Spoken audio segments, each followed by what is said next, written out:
It's Michelle again. Happy New Year. We're back. We're back in the swing of things, and I told you in the last set of videos that I was getting those stories out of the Bible and that we'd start talking about what the Bible is. How many of you know what the Bible is? Raise your hand if you do. All right. It's okay if you don't. That's quite all right. How many of you have a Bible? That's also okay if you don't, because, well, I didn't get my first Bible till I was 28 years old. So sometimes you have them, sometimes you don't. Let me tell you exactly what a Bible is. This is my first Bible. What the Holy Bible is, it's a bunch of stories that I like to call love letters from God, okay? It tells us all about God's character and how much He loves us and how He created us and why He created us. And then it goes into how wonderful His Son Jesus is. And we learned about Jesus a little bit last time because we did some fun games and made some ornaments to celebrate the life of Jesus, right? His birth, because we celebrate His birthday on December 25th each year, don't we? Well, for those of you that have a Bible, does it look like mine? It might not. It might, but it might not. Because there are so many different kinds of Bibles. And some of them have the exact same words as mine, but some of them don't. But you know what? Even if the words aren't exactly the same, what it is telling us is exactly the same, okay? So that is why you'll hear something in one Bible and the words might sound a little different in another, but the explanation is the same.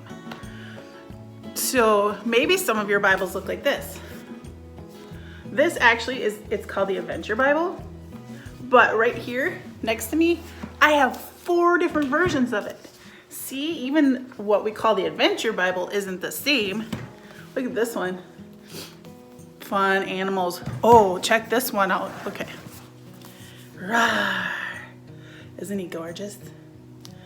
So there's 4 different kinds of the same Bible, and they have different words because this one is a NIRV Bible. Some of them are NIV, which you don't really need to know. They're just different kinds of translations of them, but they look different, and some of the words might be different. Look at this one. This one, I have one like this because I work with youth in our church. It's the Teen Life Application Study Bible. So they make Bibles for teenagers. The Adventure Bibles are made for elementary kids. This one, oh, there. It doesn't even have a title on the front. How do you know? Because it says it on the side. This is a study Bible also, but this one is more written for adults and more for adults that know their Bibles better than some others do. Then, this was my very first study Bible. Look at it. I have post-it notes in it. I had to tape it up because it fell off my bed one night and it ripped. But I have done a lot of studying in this thing. I've written in it. But you know what? Those are some Bibles that don't have a lot of pictures, but they have a lot of words. And they're made for maybe a little bit older kids, but they have Bibles for young kids too. So maybe you are in preschool or 4K or kindergarten and you don't really know how to read that well yet. You're learning, you know your letters and you probably can spell your name.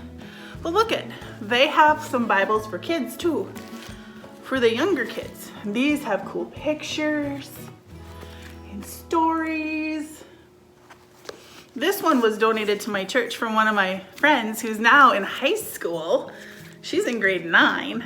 She loved this Bible a lot, but she donated it to our church because she's a little old for it now. She has one of those student study Bibles. Oh, check this one out. It's a comic book Bible. You can read it with your pictures. Do you like some of the graphic novels? Like, I don't know, Captain Underpants, Diary of a Wimpy Kid, books like that. Maybe this Bible would work for you. because it has the same stories as the ones with all the words. They're just drawn out. Somebody took the time to draw pictures. But you know what? We don't want to leave out our youngest friends. We have Bibles for them too. Babies. Every time I have a friend that has a baby, I always give them their first Bible as a gift because I want to make sure they know Jesus like I know Jesus. So they have my first Bible. They have things like that. And like that. There's pretty pictures in them.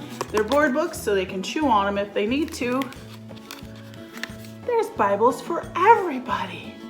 And what if you don't, I don't know, maybe you're learning a second language. If you speak English as your first, like I do, maybe you're learning French. They come in French. They come in every language of the world if you want one like that. So everybody can have a Bible in whatever translation and in whatever level you need to understand it, okay? The original Bibles were written in different languages, in Hebrew, in Greek, in Aramaic. Some of those languages you probably have never heard of. But they were written in that, and they've been translated into hundreds of different languages for all of us. All right? See you next time.